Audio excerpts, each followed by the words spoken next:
ಪುತ್ರನಿಗೆ ticket ಕೈ ತಪ್ಪಿದ್ದಕ್ಕೆ ಈಶ್ವರಪ್ಪ ಅವರು ಅಸಮಾಧಾನಗೊಂಡಿದ್ದಾರೆ. ಈ ಹಿನ್ನೆಲೆಯಲ್ಲಿ ಸಿಟಿ ರವಿ ಮತ್ತು ಸದಾನಂದ ಗೌಡ ಇಬ್ಬರು ಕೂಡ ಈಶ್ವರಪ್ಪನವರ ನಿವಾಸಕ್ಕೆ ಹೋದ್ರು. ಅವರ ಜೊತೆಗೆ ಮಾತುಕತೆಯನ್ನ ನಡೆಸಿದ್ದಾರೆ.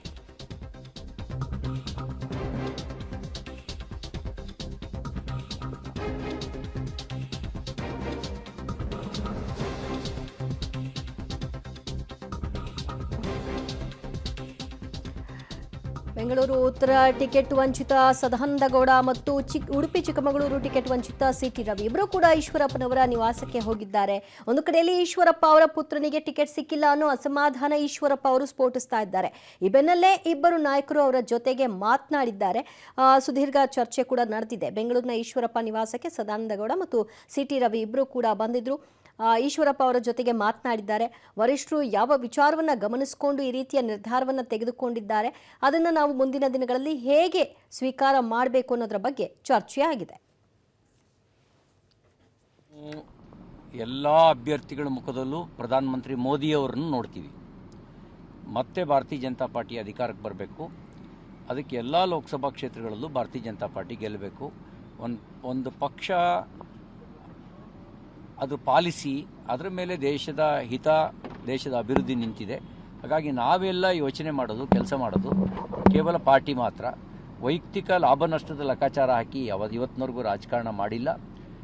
ನಾವೇನಿದ್ರು ಪಾರ್ಟಿ ಹಿತ ಮತ್ತು ದೇಶದ ಹಿತದ ರಾಜಕಾರಣನೇ ಮಾಡಿದ್ದೇವೆ. ಆ ಹಿನ್ನೆಲೆಯಲ್ಲೇ ನಾವು ಕೆಲಸ ಮಾಡ್ತೀವಿ. ಈಶ್ವರಪ್ಪನವ್ರ ಜೊತೆಯಲ್ಲೂ ಕೂಡ ಅವರಿಗೂ ಕೂಡ ನಾವು ವೈಯಕ್ತಿಕವಾಗಿ ಮನವೊಲಿಸೋ ಪ್ರಯತ್ನ ಮಾಡ್ತೀವಿ. ನಾನೆಲ್ಲೂ ನಿಮಗೂ ಎಲ್ಲೂ ಹೇಳಿರಲಿಲ್ಲ. ನಾನು ಪಕ್ಷದ ಕೆಲಸ ಮಾಡೋದಷ್ಟೇ ನನ್ನ ಕೆಲಸ. ನನ್ನ ಬಗ್ಗೆ ಯೋಚನೆ ಮಾಡೋದು ಪಕ್ಷದ ಕೆಲಸ ಅಂತ ಹೇಳಿದ್ದೀನಿ. ನನ್ನ ಬಗ್ಗೆ ಯಾವಾಗ ಏನು ಯೋಚನೆ ಮಾಡುತ್ತೆ ಪಕ್ಷ ಯೋಚನೆ ಮಾಡುತ್ತೆ. ನನ್ನ ಜೀವನದಲ್ಲಿ ಇದುವರೆಗೂ ಪಕ್ಷ. ಈ ಬಗ್ಗೆ ಮತ್ತಷ್ಟು ಮಾಹಿತಿ ಪಡೆಯೋಣ ನಮ್ಮ ಪ್ರತಿನಿಧಿ ರವೀಶ್ರಿಂದ. ರವೀಶ್, ಮೂವರು ಅಸಮಾಧಾನಿತರು ಒಂದು ಕಡೆಯಲ್ಲಿ ಸೇರಿ ಚರ್ಚೆಯನ್ನ ನಡೆಸಿದ್ದಾರೆ. ಇದರ ಇಂಪ್ಯಾಕ್ಟ್ ಏನಾಗಬಹುದು? ದಿವ್ಯಾ, ಪ್ರಮುಖವಾಗಿರ್ತಕ್ಕಂಥದ್ದು ಯಡಿಯೂರಪ್ಪ ಮತ್ತು ಈಶ್ವರಪ್ಪನವರ ಸ್ನೇಹ ಮತ್ತು ಮುನಿಸು ಇಂದು ನೆನೆಯೋದಲ್ಲ. ಯಾಕೆಂದರೆ ಈಶ್ವರಪ್ಪ ಮತ್ತು ಯಡಿಯೂರಪ್ಪ ನಡುವಿನ ಸ್ನೇಹ ಹೇಗಿತ್ತು, ಯಾವ ರೀತಿ ಇತ್ತು ಅನ್ನೋದು ಎಲ್ರಿಗೂ ಕೂಡ ಚೆನ್ನಾಗಿ ಗೊತ್ತಿದೆ.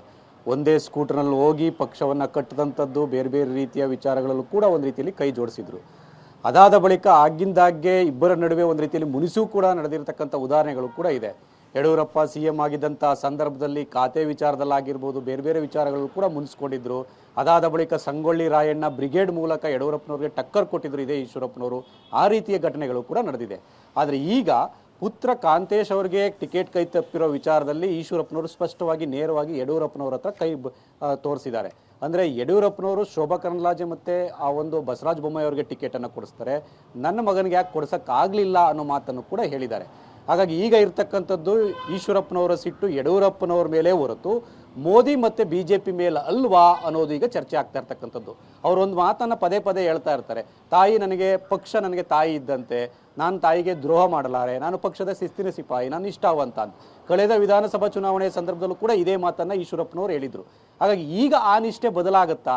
ಯಡಿಯೂರಪ್ಪನವರ ಕಾರಣಕ್ಕೋಸ್ಕರವಾಗಿ ಆ ಒಂದು ಪಕ್ಷದ ಹೈಕಮಾಂಡನ್ನೇ ಕೂಡ ಎದುರಾಕೊಳ್ತಾರ ಅನ್ನೋ ಪ್ರಶ್ನೆ ಕೂಡ ಇದೆ.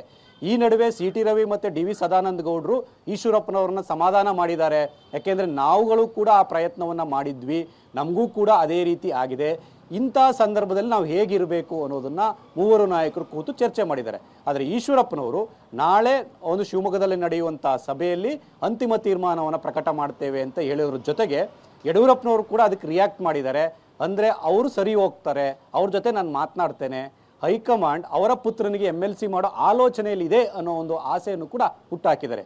ಹಾಗಾಗಿ ಈಶ್ವರಪ್ಪನವರು ಈಗ ಎಲ್ಲೋ ಒಂದು ಕಡೆ ಆಗಿರ್ತಕ್ಕಂಥ ಕೋಪ ತಾಪವನ್ನು ಒಂದು ರೀತಿಯಲ್ಲಿ ಶಮನಗೊಳಿಸ್ಕೊಂಡು ಮುಂದೆ ಸಾಕ್ತಾರೋ, ಅಥವಾ ಇಲ್ಲ ನನಗೆ ಪ್ರತಿ ಬಾರಿಯೂ ಕೂಡ ಇದೇ ರೀತಿ ಆಗ್ತಾ ಇದೆ, ವಿಧಾನಸಭೆಯಲ್ಲೂ ಕೂಡ ಕೈ ತಪ್ಪಿತು, ಈಗಲೂ ಕೂಡ ಕೈ ತಪ್ಪಿದೆ ಅನ್ನೋ ಕಾರಣಕ್ಕೋಸ್ಕರವಾಗಿ ಬಂಡಾಯ ಹೇಳ್ತಾರನ್ನು ಕೂಡ ಕಾದು ನೋಡಬೇಕಾಗತ್ತೆ. ಯಾಕೆಂದರೆ ಈಶ್ವರಪ್ಪ ಬೇರೆ ಲೀಡರ್ ಥರ ಅಲ್ಲ. ಯಾಕೆಂದರೆ ಹಿಂದುತ್ವವಾದಿ, ಏನೇ ಬಂದರೂ ಕೂಡ ಪ್ರಖರವಾಗಿಯೇ ಹಿಂದುತ್ವವನ್ನು ಸಮರ್ಥನೆ ಮಾಡ್ಕೊಂಡಿರ್ತಕ್ಕಂಥವ್ರು, ಪಕ್ಷದ ಒಳಗಡೆ ಕೂಡ ಪಕ್ಷವನ್ನು ಸಮರ್ಥನೆ ಮಾಡ್ಕೊಂಡಿರ್ತಕ್ಕಂಥವ್ರು, ಮೋದಿಯ ಪರ ಒಂದು ರೀತಿಯಲ್ಲಿ ಮಾತನಾಡಿರ್ತಕ್ಕಂಥವ್ರು. ಇಂಥವರು ಆ ರೀತಿಯ ದೊಡ್ಡ ಮಟ್ಟದ ಬಂಡಾಯಕ್ಕೆ ಮುಂದಾಗ್ತಾರ ಅನ್ನೋ ಪ್ರಶ್ನೆ ಕೂಡ ಎದುರಾಗಿದೆ. ಹಾಗಾಗಿ ನಾಳಿನ ಸಭೆ ಸಾಕಷ್ಟು ಕುತೂಹಲ ಮೂಡಿಸಿದೆ. ಅದನ್ನು ಯಡಿಯೂರಪ್ಪನವರು ಯಾವ ರೀತಿ ಅವರನ್ನು ಸಮಾಧಾನಗೊಳಿಸಿ ಕರ್ಕೊಂಡು ಹೋಗ್ತಾರೆ, ಅಥವಾ ಈಶ್ವರಪ್ಪನವರೇ ಒಂದು ರೀತಿಯಲ್ಲಿ ಹೈಕಮಾಂಡ್ಗೆ ಗೌರವ ಕೊಟ್ಟು ಸಮಾಧಾನ ಆಗ್ತಾರೋ ಅಥವಾ ಇಲ್ಲವೋ ಅನ್ನೋದು ಕೂಡ ಕಾದು ನೋಡಬೇಕಾಗಿದೆ. ದಿವ್ಯಾ. ರವೀಶ್ ಸಂಪರ್ಕದಲ್ಲಿ ಮತ್ತಷ್ಟು ಮಾಹಿತಿಯನ್ನು ನಿಮ್ಮಿಂದ ಪಡ್ಕೊಳ್ತೀರಿ.